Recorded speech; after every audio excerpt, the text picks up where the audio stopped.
kayak lu gimana di peraktoran, kesulitannya apa? Aku jawab kayak gini, nggak ada yang sulit sih, soalnya karakternya dekat-dekat sama diri aku, kata Bagina. Oh begitu, gua bikin lo jadi Intel 8 karakter, peran utama.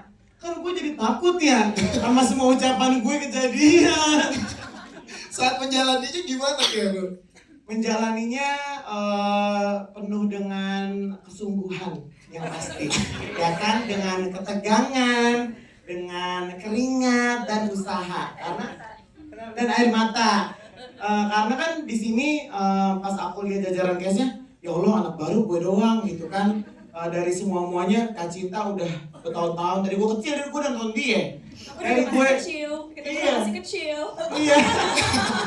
Kayak Kak Cinta aja udah jauh banget nih sepak terjangnya sama generasi aku. Tiba-tiba aku pameran sama Bu Rike, udah lebih jauh lagi. Kata gue mengimbanginnya gimana nih? Maksudnya gue tua gitu. Ibu itu matang. Matang. Untung pinter kan. Kayak gitu. Jadi di project ini aku benar-benar berserah banget sama kayak enggak sama semua tim yang ada di sini, sama pemain, sama produser, sama Mbak Dina. Aku bener-bener sebelumnya tuh aku konsultasi berkali-kali kayak ini tuh harusnya baiknya gimana ya, cara aku, potensi aku yang aku punya untuk bisa mewujudkan skrip ini ke dalam layar lebar. Jadi aku banyak dibantu banget sama semua keluarga Wahana. Jadi aku sayang banget sama keluarga Wahana. Keren. Kan tadi 8 karakter lo, mana yang paling sulit lo risetnya dan juga masuk ke dalam karakter itu nah? Sejujurnya semuanya sulit karena menurut gue maupun ustadz kek, tukang listrik kek, mau jadi apa kek, itu kan maksudnya kayak tukang listrik, tukang bakso, mereka kan biasa aja ngejalanin kehidupan, nggak ada karakteristik. Tukang bakso ngomongnya melengking kan nggak juga, cuman bakso. Jadi gue kayak gini, gimana caranya begitu gue masuk tuh gue bakso gitu. Itu tuh sulit banget. Kayak ustadz, kenapa ustadz itu kalau ngomong dia ustadz? Gue nggak tahu kenapa ciri khasnya buat mainin ustadz itu. Terus aku nontonlah ustadz-ustadz yang ceramah. Akhirnya dapet itu, gue baca doa Bismillahirrahmanirrahim gitu-gitu. Lengkungannya dapat cengkok-cengkoknya. Nah, bedanya film ini sama filmku sebelum-sebelumnya. Ya. Filmku sebelum-sebelumnya tuh kalau baca skrip aku kayaknya enakan gue gini ini, kayaknya gue gini ini. Nah, karena di sini kayak jadi peran utama, terus kayak Jadi apa dong? Jadi apa? peran utama. Terus karena karakternya susah-susah, jadi kayak aku tertaat sama skrip di project ini. Tepuk tangan dong, ya dong. Yes, tapi lo nyangka kasih perjalanan lo dari awalnya influencer, content creator, terus sekarang jadi pemeran utama di sebuah film yang sangat luar biasa. Kanan kiri lo orang-orang hebat semua di industri. Gimana lo melihat diri lo? Gue makin takut tau. Kenapa? Sama semua tanggung jawab yang Allah kasih itu ke gue, kepercayaan itu bikin gue makin ya Allah tuh kan nenek-nenek begini mulu deh gue. Gue makin sering berkaca diri, apakah gue nih sebagai manusia udah layak ada di sini. Bukan tobat, bukan orang benar, udah benar. Apakah gue bisa mengemban semua kepercayaan ini? Jadi gue semakin banyak berkah dari Allah, gue makin banyak belajar, makin banyak nunduk, gue makin takut sama semuanya. Karena gue percaya semua kebaikan tuh datang bersama dengan cobaannya. Gitu. Ya, aduh, tepuk tangan dong. Terima kasih Kiana, nanti kita ngobrol lagi ke Kiana, kita ke Ibu Rike Dian Pitaloka, tepuk tangan juga dong. Yes, ini udah luar biasa. Tapi yang seperti yang tadi kita tonton barusan, selain menghibur ada banyak pesan juga yang ingin disuarakan. Dapat tanggung jawab untuk memerankan karakter yang luar biasa ini gimana Ibu Rike? Boleh ceritakan pengalamannya? Nah. Dulunya tukang parkir. Sebelumnya terima kasih untuk Wahana, untuk semua produser, kru yang sudah membuat dan nekat aku diberi kesempatan untuk syuting lagi setelah 17 tahun. Kalian gila semuanya. Dan juga buat teman-teman yang hadir di sini, makasih banget sudah berkenan untuk datang dan meliput acara ini. Jujur aja, ini premier pertamaku. Ini premier pertama. Biasanya aku nggak datang premier, jadi ini adalah hal yang bikin stres juga. Balik lagi ke film, ini film yang luar biasa. Aku sih pengen emang syuting lagi tuh pengen. Ya. tapi nggak gini juga sih. Ada biasanya syuting itu satu karakter ya, satu cerita satu karakter. Ini aku 7 karakter lah kurang lebih ya, 7 karakter, dan itu membutuhkan kejiwaan yang luar biasa. Oh, penjiwaan. Ya, gue kejiwaan soalnya jadinya. Dan di usia yang ke-15 tahun ini, 51 tahun ini, tentu nggak mudah untuk adegan fighting kayak gitu ya, dengan lawan main Cinta Laura yang sangat lentur sejak di dalam janin gitu ya. Dan aku yang udah mulai kaku-kaku di usia lucu menjelang menopause gitu ya. Dan 90% adegan berantemnya itu aku nggak mau ada peran pengganti. Nonton kan tadi? Kayak beneran ya? Kayak beneran ya? Padahal aslinya nggak kayak gitu. Tapi aslinya setelah itu nangis-nangis dan aku harus ke tukang benerin terkilir banyak ya. Terkilir. Sampai ompong, Bu. Sampai ompong, dan ini lagi reparasi gigi ya. Jadi banyak pengorbanan banget lah di film ini. Tapi di luar itu semua, buat aku ini film yang bukan, semoga tidak hanya menghibur. Ada pesan yang penting tadi sudah disampaikan, dan film ini adalah dedikasi dari kami semua yang sangat aware terhadap persoalan judi online, yang itu judul Ini Aku mau nanya dulu ya, teman-teman media, tadi aku cukup cekil nggak di film ini? Karena jujur aku belum nonton full, jadi aku penasaran sendiri nih. Tapi yang pasti ya sama kayak teman-teman tadi, terima kasih Wahana, terima kasih para producers, crew semua yang terlibat. It was such a great process.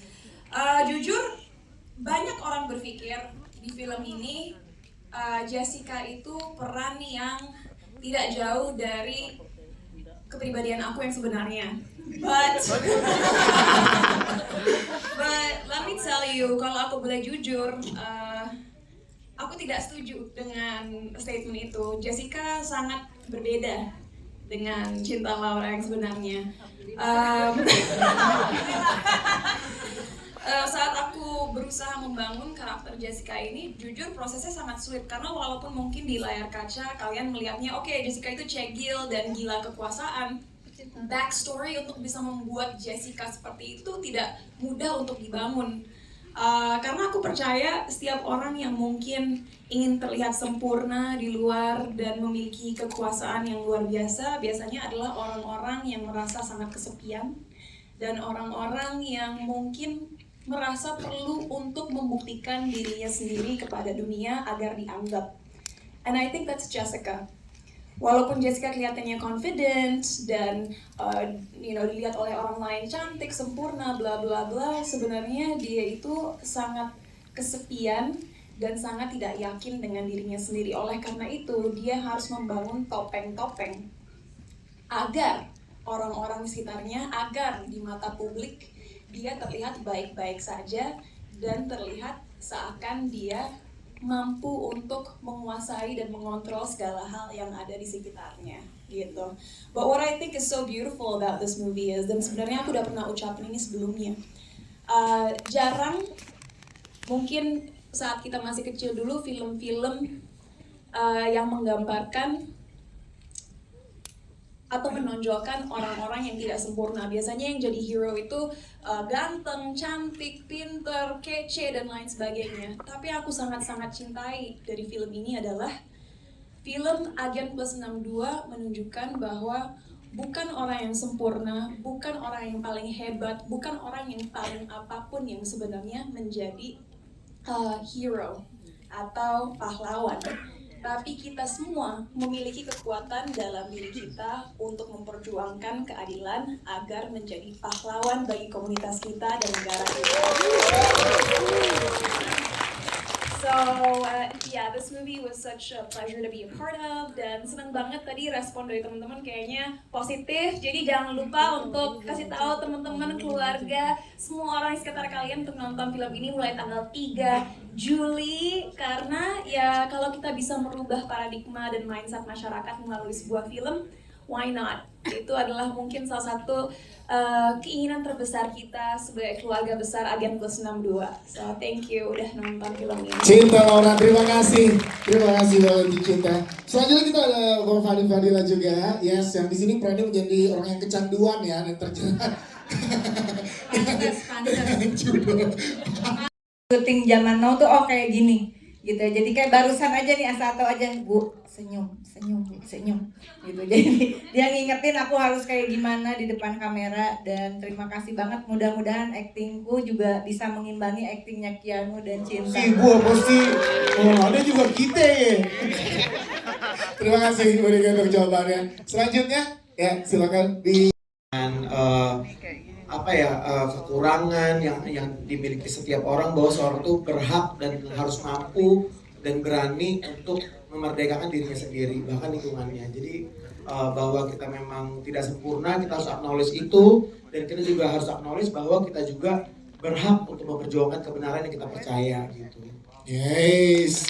Terus tadi pahlawan untuk Keanu gimana? Iya, sama kayak Kak Cinta, menurut aku pahlawan itu nggak cuma harus berperang dengan bambu runcing dan bom nuklir, tapi juga bahwa memerdekakan itu diri kita sendiri, kayak misalnya di lingkungan kita, itu juga sebuah suatu pahlawan gitu Mbak. Kayak misalnya kan masalah orang beda-beda, ada yang masalahnya ekonomi, ada yang insecure physically, ada yang merasa insecure dengan pencapaiannya, bahwa kita mampu melawan diri kita untuk menerobos dinding-dinding yang menyekati hidup kita. Itu kalian udah pahlawan untuk diri kalian sendiri. Jadi pahlawan adalah apapun usaha kalian, jihad kalian, memperjuangkan kebenaran, itu adalah pahlawan. Jadi kita semua ini pahlawan kalau kita memperjuangkan apa yang kita percaya gitu. Oke, ada terima kasih.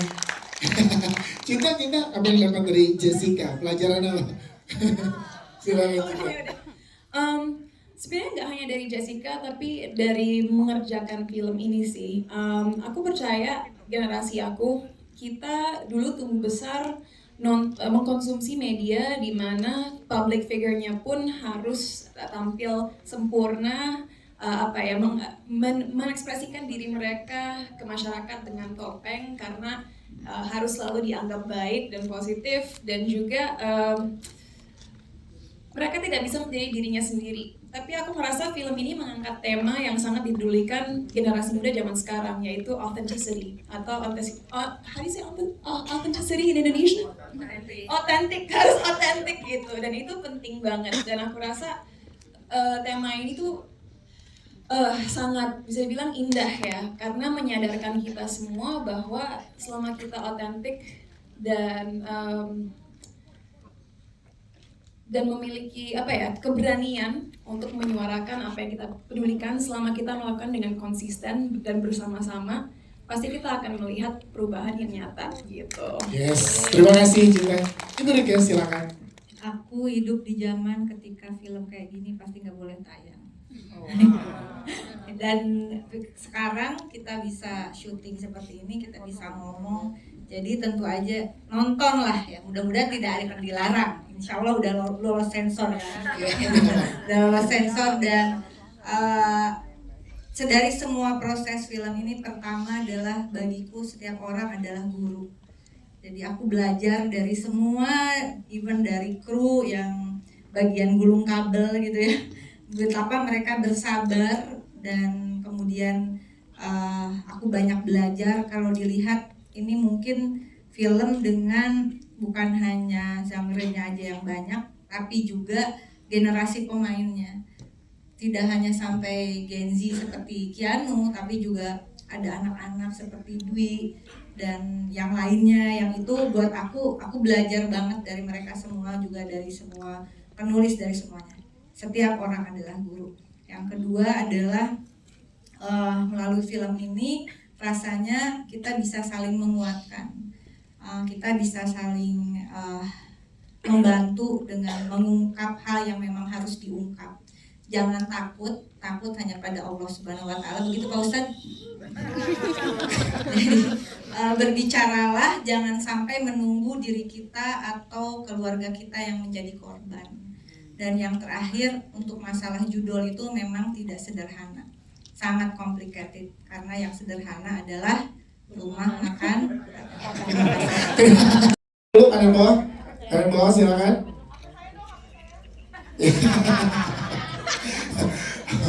Oke, kanan atas silakan kanan atas. Oke, terakhir di tengah depan, terakhir di tengah. Setelah ini akan ada doorstop juga di area luar. Baik, terima kasih teman-teman, terima kasih.